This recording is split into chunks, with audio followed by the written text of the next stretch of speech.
Um jovem garoto foi atropelado por um caminhão, mas renasceu em outro mundo como um feiticeiro do tipo água. Porém, o que esse pequeno rapaz ainda não sabe é que ele possui uma habilidade oculta que torna ele imortal. O anime começa mostrando o mundo no estilo Isekai, onde nosso protagonista chamado Ryo estava deitado dentro de uma casa, completamente vazia. Essa casa não tem nenhum móvel dentro dela, e apenas 2 livros e uma faca sobre a mesa. O rapaz se levanta, deixa esses 3 itens de lado e sai para ver como é lá fora. Ele dá uma olhada ao redor e não vê nada além de montanhas altas por toda parte. Então, o garoto olha para as próprias mãos e recita o feitiço Água, vem até mim. Isso faz com que uma pequena magia de água apareça e fique escorrendo de sua mão. Tudo isso começou há alguns dias, quando Ryo de repente estava em um vazio branco. Enquanto começava a se perguntar onde ele estava, uma pessoa desconhecida apareceu, lendo seus pensamentos e garantiu ao garoto que aquele reino não era vida após a morte. Esse anjo mostrou alegria por finalmente ter um visitante depois de vários anos, mas ao mesmo tempo ele estava desanimado porque Ryo havia acabado de falecer em seu mundo de origem, após ser atropelado por um caminhão. O rapaz já sabe disso e também imagina que está prestes a reencarnar. Então, ele pergunta ao anjo, que se chama Miguel, o que ele deve fazer em sua nova vida. Miguel aconselha Ryo a viver como ele bem quiser. O garoto sempre quis viver uma vida tranquila e ficar super de boa, e após conseguir a aprovação de Miguel, ele se prepara para reencarnar num mundo cheio de magia conhecido como Fai. Mas antes de deixá-lo ir, Miguel conta para Ryo um pouco mais sobre esse mundo de Fai. Segundo ele, apenas 20% da população mundial sabe usar magia, e no caso de Ryo, ele também pode usar magia e é mais compatível com o elemento água. E já que ele pediu por uma vida lenta e relaxante, o anjo teleporta o rapaz para a floresta de Rondo, para viver sozinho em uma pequena casa no campo. Miguel já preparou comida suficiente para 2 meses, e dentro da casa, ele também deixou 2 livros que podem ajudar Ryo a aprender um pouco mais sobre esse mundo e como usar magia. E só depois de ler o livro é que Ryo aprendeu a invocar uma pequena magia de água, e por enquanto, ele não precisa se preocupar em ser ferido pelos monstros da floresta, já que o anjo Miguel criou uma barreira ao redor da casa. O rapaz volta a praticar essa magia de água e consegue criar uma pequena bola de água apenas imaginando, descobrindo que agora ele não precisa mais dizer o feitiço em voz alta. Isso pode ser muito útil no futuro. E usando sua magia, ele enche a banheira com água fresca e limpinha, completamente transparente e bonita, mas a água da banheira está muito gelada, então ele precisa achar um jeito de aquecê-la. Ele se prepara para acender uma fogueira, porém ele está com muita dificuldade, já que está usando a forma mais antiga e complicada para criar fogo. Desse jeito, ele vai morrer de velhice sem nem conseguir criar uma mísera faísca. Após várias tentativas fracassadas, ele desiste e se pergunta se tem algum jeito de fazer isso com magia. E aproveitando as lições das aulas de química de sua vida passada, Ryo separa o hidrogênio do oxigênio, o que faz com que a água se cristalize e se transforme em gelo. E agora que ele tem gelo, ele usa isso como sendo uma ferramenta para condensar os raios solares, usando como se fosse uma lupa, e assim consegue finalmente criar esse maldito fogo. E com aquele foguinho, o garoto finalmente deixa a água quente e toma aquele banho relaxante e gostosinho. Seus pensamentos ficam claros, e com a mente descansada, ele percebe que pode simplesmente fazer água quente, usando magia, aplicando a mesma habilidade inversa que usou para fazer o gelo. Mas é melhor deixar isso para depois, e por enquanto, ele vai jantar porque não comeu nada até agora. Enquanto come, ele percebe que precisa começar a caçar logo, pois o seu suprimento de comida vai acabar alguma hora. Mas ele fica sem coragem, porque se ele for para a floresta, certamente vai achar monstros assustadores, e ele acredita que não vai conseguir derrotar eles com aquela pequena faquinha que Miguel deixou para ele. Isso significa que ele vai ter que aprender também magia defensiva, e no dia seguinte, Ryo trabalha em seu primeiro feitiço de ataque, a esfera de água, mas ela não causa nenhum dano na árvore que serviu de alvo. Então ele modifica o feitiço, reduzindo a bola ao tamanho de uma flecha, e só depois de algumas horas de treino, ele consegue desbloquear a forma mais básica do feitiço de jato de água, que ainda assim não causa nenhum dano na árvore. E no dia seguinte, de novo ele se esforça para treinar sua magia de gelo, já que sua magia de água não apresentou nenhum sinal de funcionar em uma batalha real. Ele cria cuidadosamente um cristal de gelo, mas não consegue controlá-lo muito bem, já que criar gelo não é tão fácil quanto criar água. Em seguida, após várias horas de prática, o rapaz consegue invocar vários cristais de gelo de uma vez só, mas ainda assim não consegue lançar eles na árvore. Depois de vários dias de tentativas e erros, ele se torna habilidoso o suficiente para, pelo menos, criar cristais de gelo em um instante, mas ele ainda não tem poder suficiente para usá-los como mísseis e arremessá-los no inimigo. De qualquer forma, como o tempo está se esgotando, Ryo teve uma ideia. Ele utiliza o cristal de gelo como um tipo de ponta de lança e vai se aventurar na floresta desconhecida. Perto da beirada de um rio, ele encontra um pouco de quartzo e fica feliz porque agora pode usar isso para acender uma fogueira, caso esgote toda a sua energia mágica de mana. Ele então vai coletar algumas ervas medicinais, quando do nada, o monstro da raça javali está querendo lutar contra o garoto. O javali avança direto em sua direção, mas estando com muito medo, Ryo não consegue nem mexer as pernas. Isso quase encerra sua jornada nesse novo mundo, mas no último segundo, o medo de morrer de novo ajuda ele a pular para longe. E dessa vez, ele utiliza magia a seu favor, fazendo o chão ficar escorregadio, transformando em gelo, e com isso o javali escorrega. O garoto então rapidamente cria várias estacas de gelo bem na frente do javali, que acaba sendo perfurado até a morte. Pelo visto, a única coisa que deu coragem para o rapaz nessa batalha foi o seu medo, porque foi graças a isso que ele pôde usar magia de água no último segundo. Esse foi um bom começo, mas ele ainda está muito longe de ser considerado pronto para tudo que vier. Ele vai para casa e rapidamente aprende um pouco mais sobre os monstros no capítulo de criaturas, e não demora muito para descobrir que os javalis são na verdade os mais fracos de todos. Ele passa um tempão lendo o livro e aprende sobre outras criaturas que pode encontrar, porque talvez sua vida tranquila não seja assim tão tranquila como o anjo havia dito. Ele está lendo a página que fala sobre dragões, e tudo que o livro diz é que quando vir um dragão, corra na mesma hora. Mas não é como se você fosse conseguir fugir, você ainda vai morrer de qualquer maneira, mas tentar correr não custa nada, né? Ele vira para a próxima página que fala sobre um Akuma. Esse aqui é barra pesada, você nem precisa correr, só precisa rezar para não encontrá-lo. O garoto percebe que esse livro idiota não tá ajudando ele em nada sobre como resolver problemas, mas ele continua lendo porque não tem nada melhor para fazer antes de dormir. O garoto Ryo fica desanimado com sua última caçada, falando que aquilo não foi nada, mas foi um sufoco do caramba para sair vivo. De qualquer maneira, ele não pode ficar aqui dentro de casa para sempre, então por isso, no dia seguinte, ele se arruma todo e sai novamente. O dia começa muito bem, quando ele acha uma árvore com frutinhas deliciosas. Quando ele dá a primeira mordida, ele acha que isso compensa todo o estresse que ele passou no dia anterior. O gosto é muito saboroso, mas logo após isso, ele leva um susto do caramba quando um falcão muito maluco voa na sua direção e derruba ele. O garoto percebe que esse falcão é muito mais forte do que ele, e não há chance de vencê-lo. O falcão utiliza magia de ar que é invisível aos nossos olhos. Ele se lembra da sugestão do livro e sai correndo, mas como diabos ele vai escapar de um pássaro que é super rápido. E vendo que ele está preso e completamente ferrado, ele para lutar. Ele usa sua magia de gelo para capturar o falcão. E pensando que o falcão está morto, ele se aproxima, mas o falcão quebra o gelo. Porém, um dos olhos do falcão está muito ferido. Quando o falcão percebe que está ferido e decide fugir, o garoto cai no chão e respira aliviado, falando que essa vida relaxante que ele pediu vai matá-lo do coração. Ele tenta achar o caminho de volta para casa, mas percebe que está completamente perdido, depois de ter fugido daquele falcão psicopata. Enquanto está caminhando pela floresta, ele encontra algo que deixa ele assustado. É simplesmente um Dullahan, um cavaleiro negro sem cabeça que sai fumaça de seu pescoço. Esse Dullahan está cuidando de seu cavalo, e depois de um tempo, de alguma forma o garoto conseguiu encontrar o caminho de volta para casa. Com o passar do tempo, ele volta a treinar para melhorar, lutando contra vários monstros e até pescando. Ele aprimora sua magia de gelo, até chegar num ponto que seu gelo agora pode cortar uma montanha. Ele continua tentando ficar mais forte, e a essa altura, ele já está se acostumando com sua nova vida. No entanto, todas as noites, ele retorna ao local onde encontrou o Dullahan para lutar contra ele. Não porque ele queria vencer, mas talvez porque isso torne ele mais forte. Ele não sabe muito sobre Dullahans, porque não tem nada sobre eles no livro de criaturas que ele estava lendo. Ele então pensa que talvez o Dullahan não seja um monstro, ou que não está naquele livro básico. Após uma luta fracassada, ele admite que o único motivo pelo qual continua voltando é porque sente que o Dullahan está querendo torná-lo mais forte. Ele observa o Dullahan criando uma espada de gelo. Ele segura a espada em sua direção, e o garoto entende que o Dullahan está querendo dá-la para ele. E após entregar o presente, a criatura vai embora em paz, e os próximos dias e semanas são muito tranquilos para o garoto Ryo. Pelo menos até ele se encontrar com aquele falcão maluco mais uma vez. Naquele dia, ele estava treinando como de costume, quando viu o falcão à sua frente. Ele percebe que está faltando um olho, então ele rapidamente sabe que é o mesmo com quem lutou antes. No entanto, esse falcão não era preto antes, mas agora ele é, e também parece muito maior, o que significa que ele evoluiu. O falcão avança com tanta força que Ryo invoca sua parede de gelo de 5 camadas, mas o falcão atravessa ela sem nenhum esforço. Ele invoca a parede de 10 camadas, e o falcão quebra ela também. Quando ele usa suas estacas de gelo, o falcão voa através delas para atacá-lo. O bastão que ele usa como apoio cai, e no calor do momento, ele pega a espada que ganhou do Dullahan e ataca o falcão. A espada funciona muito bem, e o falcão recua, mas então avança contra ele novamente com força total. Porém, ele usa a espada para perfurá-lo. Ele caminha até o falcão, admitindo que a criatura estava bastante motivada. No entanto, para ele, lutar contra o falcão tornou ele muito mais forte, então ele tem que agradecer ao falcão por tudo isso. Ryo também percebe que o falcão evoluiu apenas para lutar contra ele, então ele dá um belo momento de honra, deixando a criatura morrer por suas próprias mãos. Ele remove sua espada e o falcão morre. O garoto então continua com a sua jornada, sem saber que um dragão está perto. O dragão se aproxima dele e fala. Ele fica chocado ao escutar a voz de um dragão. O dragão também fica feliz por poder usar sua telepatia novamente. Ele pergunta a Ryo se por acaso ele viu um falcão evoluído, e o rapaz responde que matou ele. O dragão assustado pergunta para Ryo como é que ele conseguiu fazer isso. Então o garoto mostra sua espada. O dragão reconhece como a espada do Rei das Fadas e pergunta o que Ryo fez ao Rei das Fadas para receber esse grande presente. Mas o garoto também não sabe porcaria nenhuma. E como ele já terminou de fazer as perguntas para Ryo, o rapaz também tem algumas perguntinhas a fazer. Eles conversam por muito tempo até entardecer, e antes que o dragão diga que ele precisa ir embora, enquanto se despedem, o garoto Ryo se apresenta, e o dragão diz que seu nome é Lewin. Ryo está realmente se divertindo muito em sua nova vida, tanto que o anjo Miguel que fez ele reencarnar verifica sua placa novamente, e percebe que não viu algo muito importante. O garoto tem uma habilidade oculta nesse novo mundo, que o anjo não percebeu porque a última pessoa que tinha isso chegou aqui faz muito tempo, e era uma garota, e o poder dela também era a eterna juventude. Isso já faz 10.000 anos. Na cena seguinte, vemos um oceano. Um garoto estranho com cabelo de fogo tá deitado na areia. Nessa hora, Ryo aparece, depois de sua caçada matinal na beira do oceano para coletar frutos do mar. Ele encontra o navio destruído e vê o corpo de um cara bem ao lado do barco, e após verificar seu pulso, ele percebe que a alma desse cara desapareceu completamente desse mundo. O garoto Ryo então percebe um outro homem chamado Abel, do outro lado do barco destruído, mas felizmente esse cara está vivo e também respirando. Em um flashback vemos que Abel e algumas outras pessoas estavam viajando nesse barco, quando uma tempestade apareceu do nada. No meio dessa tempestade feroz, um povo monstro gigante atacou o barco deles, fazendo com que todos se afogassem enquanto o barco se partia em dois. Porém, o acidente aconteceu perto da praia, e foi assim que eles chegaram aqui. O garoto Ryo trouxe Abel, que ainda está inconsciente, para sua casa, e sai para fazer algumas tarefas domésticas. Enquanto isso, Abel acorda e se pergunta onde é que ele tá. Ele sai de casa e encontra um grande jardim de flores, e um caminho de pedras no meio tudo bonitinho, que leva até a floresta. Tudo isso foi feito por Ryo, e o garoto aparece, estando muito alegre ao saber que Abel está bem, mesmo sem saber quem ele é. E Abel, por outro lado, fica chocado por não ter sentido a presença de Ryo. Será que isso significa que ele tem uma habilidade especial? De qualquer forma, o que mais incomoda Abel é o jeito de Ryo. Ele quer perguntar ao garoto se ele é um caipira, já que está praticamente sem roupas, mas pensa que perguntar isso seria muito mal educado, pois ele não está querendo causar uma péssima impressão logo na primeira conversa. Então, educadamente, ele se apresenta, expressando sua gratidão e agradecendo a Ryo, imaginando que foi ele quem salvou sua vida. O garoto Ryo, então respondendo, conta que não merece nenhum elogio, já que a única coisa que ele fez foi carregá-lo para casa. Dito isso, o garoto fica sério e dá a má notícia de que todos os outros faleceram. Abel pede a Ryo para não se sentir mal por eles, revelando que todos os outros em seu barco eram apenas mercenários. Quando ele estava prestes a entrar em mais detalhes, seu estômago ronca bem alto. Então Ryo sugere que eles continuem o assunto enquanto almoçam juntos. E agora que se conhecem, Abel pergunta a Ryo se ele não tem um conjunto de roupas. E o garoto explica muito calmo que não pode fazer nenhuma roupa, porque ele não tem os materiais necessários, como linha ou tecido. Abel então responde dizendo a Ryo que ele pode simplesmente comprar roupas em qualquer cidade próxima, mas então percebe na mesma hora que Ryo não deve ter nenhum dinheiro, já que ele está vivendo a vida de um homem exilado e solitário. E Abel, obviamente, não faz a mínima ideia de onde eles estão, e pensa que talvez existam cidades por perto. Então Ryo explica a situação para ele, informando de que não tem cidades próximas, e que é por isso que ele foi forçado a viver assim. Abel pergunta a Ryo como é que ele consegue juntar comida e outras coisas, e fica absolutamente surpreso quando Ryo revela que é o mago da água. Abel fica impressionado porque, pelo que sabe, apenas 50% das pessoas de onde ele veio sabem usar magia. Isso deixa Ryo um pouco chateado, pois ele pensava que poderia ser um pouquinho mais especial e raro, já que o anjo Miguel informou que apenas 20% das pessoas poderiam fazer isso. De qualquer maneira, Abel está querendo verificar algo, então ele pede a Ryo que o leve de volta ao navio. E ao chegarem à praia, estranhamente eles não encontram mais os corpos, e Ryo pensa que os corpos foram levados pelo mar ou comidos por algum monstro. Isso quer dizer apenas que se Ryo não tivesse salvado a vida de Abel, Abel também teria sido devorado. Então Abel está devendo ainda mais a Ryo por ter salvado sua vida, e conta que mesmo sendo estranhos, Ryo é um verdadeiro amigo. Então Abel continua procurando alguma coisa no navio, mas não encontra o que veio buscar. Então ele muda seus planos, decidindo encontrar seus amigos na cidade, que ele imagina que deve estar ao norte. Ele convida Ryo para acompanhá-lo em sua jornada, falando que ele precisa de um guia, já que ele não sabe nada sobre essa área. Ryo tá confuso pra caramba, mas mesmo assim concorda em ser o guia de Abel, e conta que eles podem começar a jornada amanhã, pois ele precisa de um tempo para se preparar para tudo. Abel aceita e aperta a mão dele, fechando o acordo.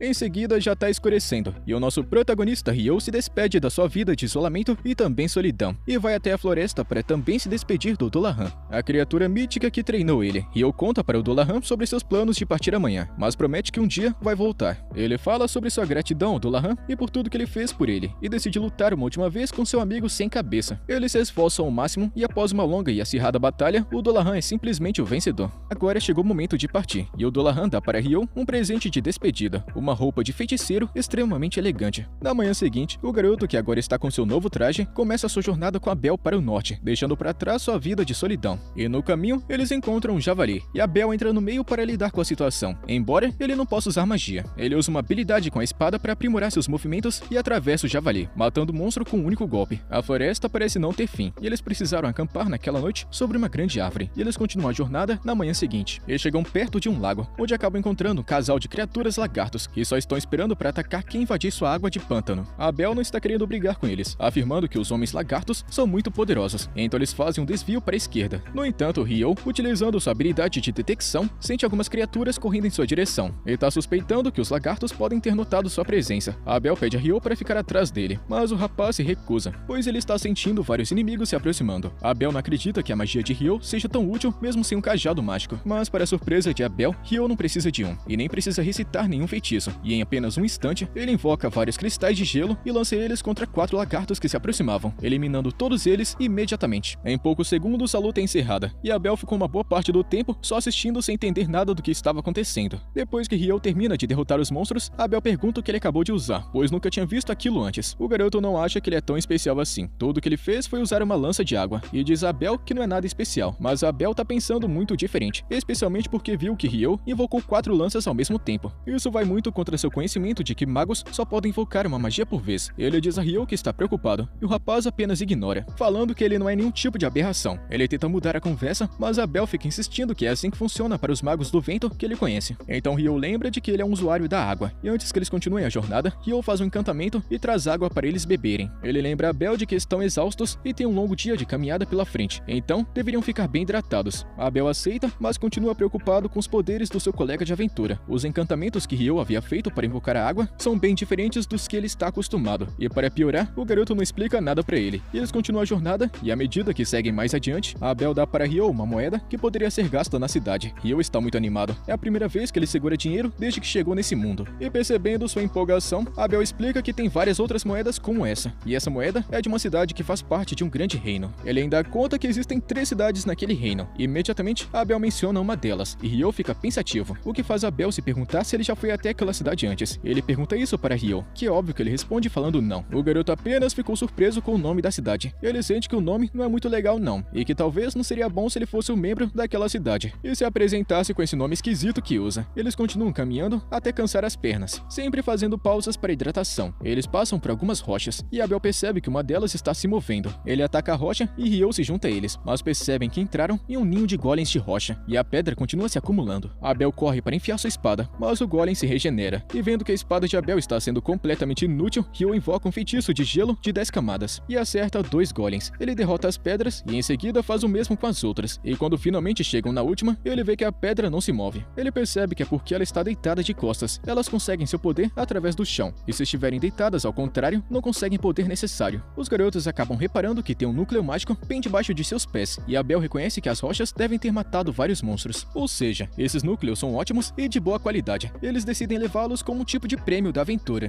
E o garoto Ryo pensa em roubar isso dos outros golems, mas percebe que eles estavam lutando contra as invocações de gelo. Então isso é uma pena porque eles foram destruídos. Eles caminham mais um pouco e acham outro monstro. Ryo pensa que seja apenas um sapo muito esquisito, mas Abel pensa que deve ser uma criatura gigantesca. Eles não têm tempo para discutirem o que realmente isso é, já que várias criaturas parecidas com dragões chamadas wyverns estão voando por aqui também. Eles estão no meio de uma zona de guerra e no fogo cruzado, e o monstro gigante parece estar sofrendo bastante e sendo uma vítima nessa luta. Eles pensam que o monstro gigante não vai deixar os wyverns derrotá-lo, e eles realmente estavam certos, porque a criatura gigante revidou com magia e venceu, botando os dragões para correrem. Ryo está muito animado com as coisas que encontrou até agora, e naquela noite eles acendem uma fogueira e conversam. Ryo dá uma provocada em Abel, dizendo que achava que ele também lutaria contra o gigante, e estava querendo assistir ao segundo round da luta. Até parece que ele teria chance, mas é só uma brincadeira. Eles falam sobre magia que o gigante usou para lutar, e Abel conta que só viu aquilo em armadilhas em masmorras perigosas, e a ideia de masmorra está deixando Ryo empolgado. E quando Abel percebe, pergunta se ele está interessado em ir para uma, e ele responde que sim, realmente ele tem muita sorte, justamente porque a única masmorra em todo o reino fica próxima de onde eles estão indo, e isso é uma grande coincidência.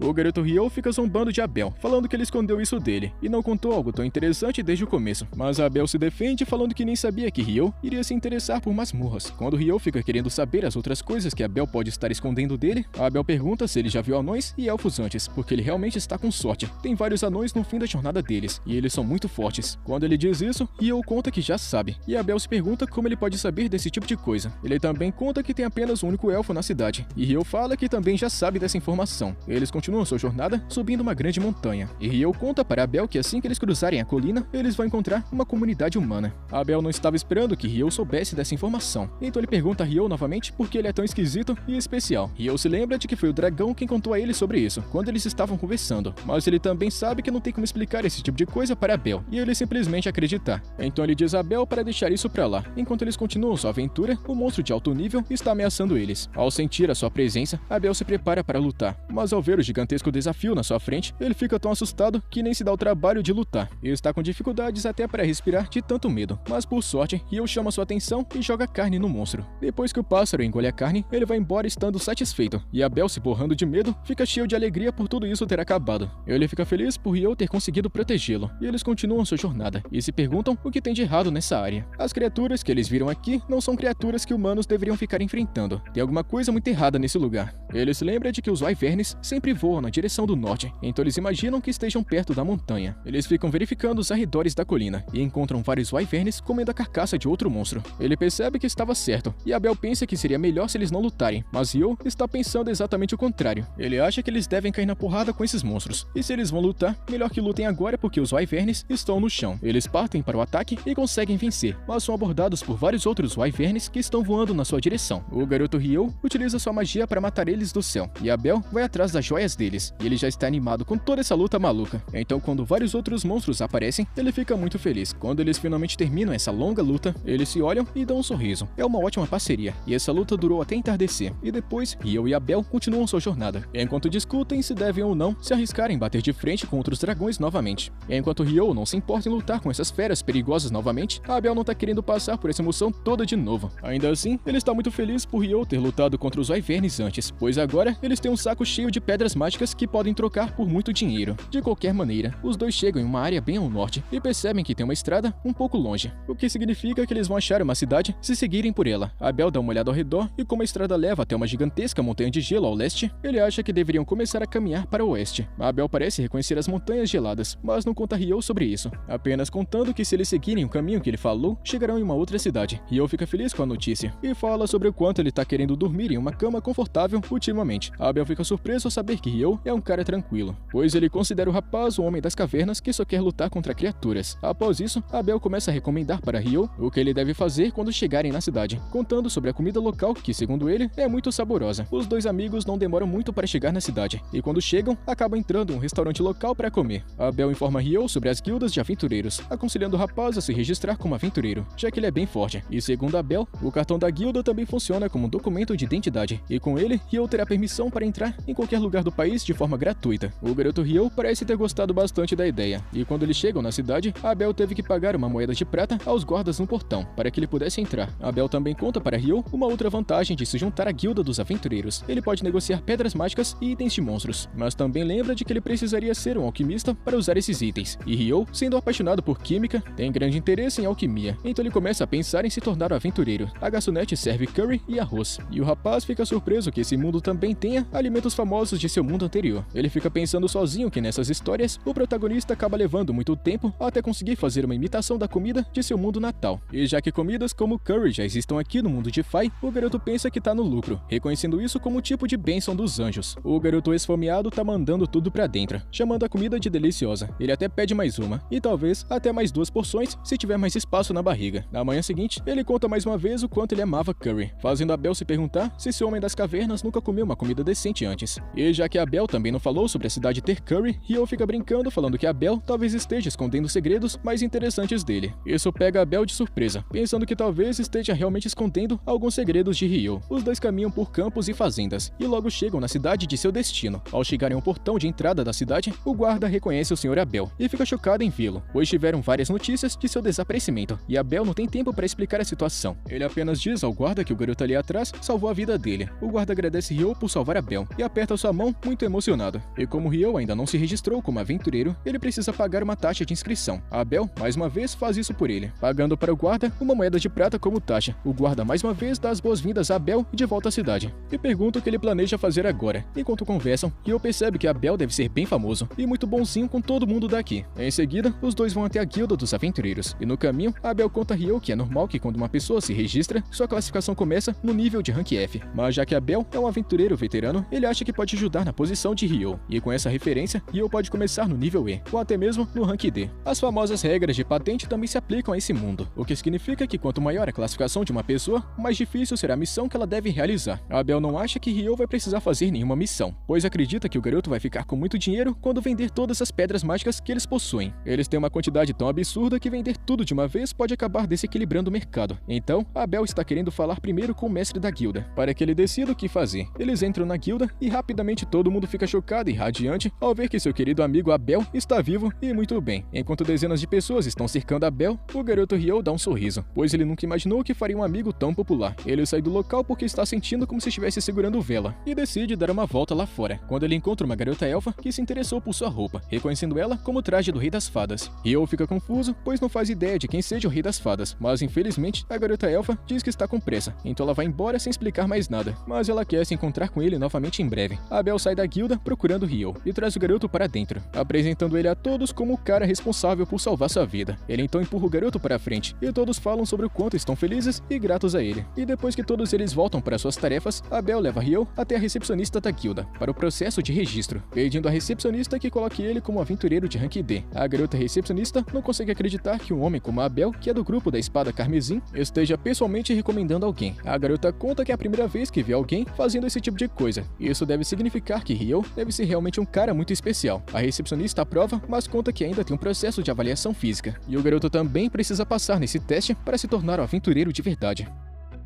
E é com isso, rapaziada, que a gente chega no final da parte 2. Quer continuação, já sabe, né? Deixa aquele likezão. Tamo junto, mano. Até a próxima.